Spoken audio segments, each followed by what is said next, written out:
कभी सोचा है कि जब ना कोई स्मार्टफोन था, ना सुपरमार्केट, जिंदगी कैसी रही होगी? चलिए, आज हम एक टाइम मशीन में बैठते हैं और सीधे लाखों साल पीछे उसी दुनिया में चलते हैं, जहां हर दिन सिर्फ जिंदा रहना ही अपने आप में एक बहुत बड़ा एडवेंचर था। तो सवाल ये है कि आज से 20 लाख साल पहले सिर्फ एक दिन गुजारने के लिए क्या-क्या करना पड़ता था। हम एक तरह से जासूस बनकर पता लगाएंगे कि हमारे पूर्वज, मतलब हमारे सबसे पुराने रिश्तेदार, हर रोज सुबह किस दुनिया में अपनी आंखें खोलते थे और आखिर वो इसमें कामयाब कैसे हुए। हम मिल रहे हैं उन लोगों से जो लगभग 20 लाख साल पहले इसी भारतीय उपमहाद्वीप पर रहते थे। देखिए, उनका कोई फैंसी नाम तो था नहीं, लेकिन आज हम उन्हें कहते हैं शिकारी संग्राहक। और ये नाम ही सच पूछिए तो उनकी पूरी कहानी बता देता है। शिकारी संग्राहक मतलब जो शिकार करते थे और चीजें इकट्ठा करते थे। वो जंगली जानवरों का शिकार करते, मछली पकड़ते और जंगल से फल, जड़ें, मेवे, जो कुछ भी खाने लायक मिलता उसे जमा करते थे। जरा सोचिए कि आपका सुपरमार्केट कोई दुकान नहीं, बल्कि पूरा का पूरा जंगल है। हर दिन एक नई खोज थी, ये पता लगाने की कि भाई आज डिनर में क्या मिलेगा। पर एक मिनट, ये लोग कभी एक जगह टिक कर नहीं रहते थे। उनकी जिंदगी तो एक कभी न खत्म होने वाली रोड ट्रिप जैसी थी। लेकिन सवाल यह है कि क्यों? आखिर वो हमेशा एक जगह से दूसरी जगह क्यों घूमते रहते थे? असल में इसके पीछे बहुत ही स्मार्ट वजहें थीं। पहली बात, वो एक ही जगह का सारा खाना खत्म नहीं करना चाहते थे, है ना, समझदारी वाली बात। दूसरी वजह, जानवर जो उनका खाना थे वो भी तो एक जगह से दूसरी जगह जाते थे, तो उनके पीछे पीछे इन्हें भी जाना पड़ता था। फिर अलग अलग मौसम में अलग अलग जगहों पर तरह तरह के फल फूल उगते थे और वो उन्हें कैसे छोड़ सकते थे। और हाँ, सबसे जरूरी बात, हम सबकी तरह उन्हें भी तो पानी की जरूरत थी।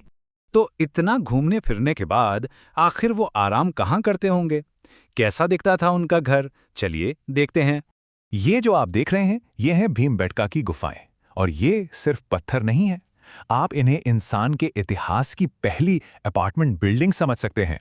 हाँ बिल्कुल, यहीं प्रकृति के बीचों बीच हमारे पूर्वज रहा करते थे। गुफाएं उनके लिए एकदम परफेक्ट थीं। सोचिए, एक नेचुरल एयर कंडीशनर वाला घर जो उन्हें बारिश से बचाता, चिलचिलाती धूप से बचाता और तेज हवाओं से भी महफूज रखता था। और सबसे बढ़िया बात बताएं क्या थी? ये गुफाएं अक्सर उनके हार्डवेयर स्टोर के पास होती थीं। मतलब ऐसी जगह जहां औजार बनाने के लिए बढ़िया क्वालिटी के पत्थर मिल जाते थे।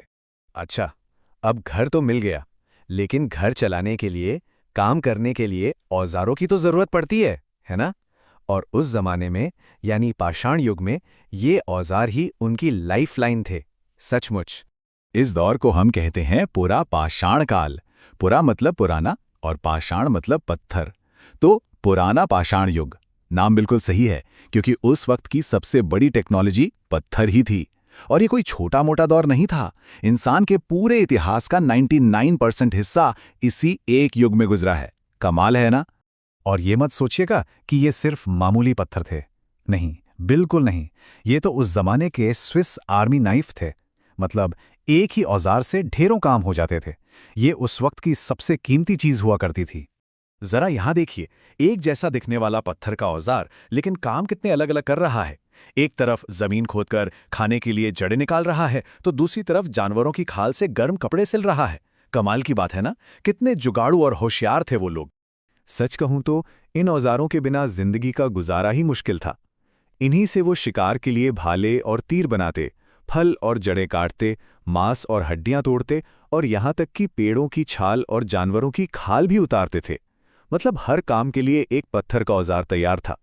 तो सोचिए, दिन भर की मेहनत हो गई, शिकार और खाने का इंतजाम हो गया, पेट भर गया और गुफा में आग जल रही है। अब क्या? अब टाइम पास कैसे होता था? उनका एंटरटेनमेंट क्या था?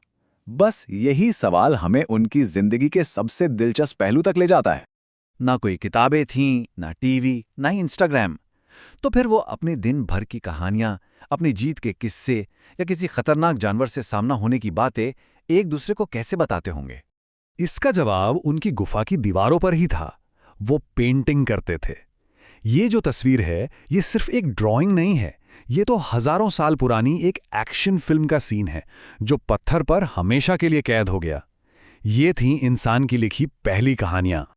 और वो भी क्या कमाल के आर्टिस्ट थे।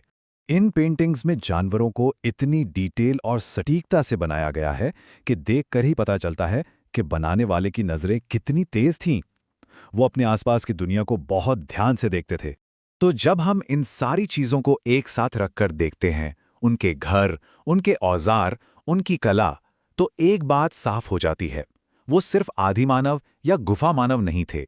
वो तो इंसानियत के पहले इनोवेटर्स, पहले इंजीनियर्स और पहले आर्टिस्ट थे। और फिर एक ऐसी खोज हुई जिसने तो गेम ही बदल दिया। आग। जी हां, आग। कुरनूल की गुफाओं में मिली राख से हमें पता चलता है कि वो आग जलाना और उसे काबू करना जानते थे। आग का मतलब था अंधेरी गुफाओं में रोशनी, ठंड में गर्माहट और हां, पका हुआ स्वादिष्ट खाना। साथ ही ये खतरनाक जानवरों को दूर भगाने का सबसे अच्छा तरीका भी थी। तो सबसे ज़रूरी बात जो हमें याद रखनी है वो ये है कि वो लोग सिर्फ जैसे तैसे जी नहीं रहे थे। वो सोच रहे थे, नई चीज़ें बना रहे थे, शायद सपने भी देख रहे थे। वो इतने स्मार्ट थे कि अपने माहौल को समझ सकें, इतने क्रिएटिव थे कि अपनी कहानियां कह सकें, और इतने माहिर थे कि जिंदा रहने के लिए हर तरह के औजार बना सकें। और ये सब हमें एक आखिरी सवाल पर लाकर छोड़ देता है। एक महफूज घर की चाहत, कुछ नया बनाने की ललक और अपनी कहानियों को दूसरों के साथ बांटने की इच्छा। क्या यही वो चीज़ें नहीं हैं जो हमें इंसान बनाती हैं? शायद हम आज भी अपने उन पुराने पूर्वजों से इतने भी अलग नहीं हैं जितना हम सोचते हैं।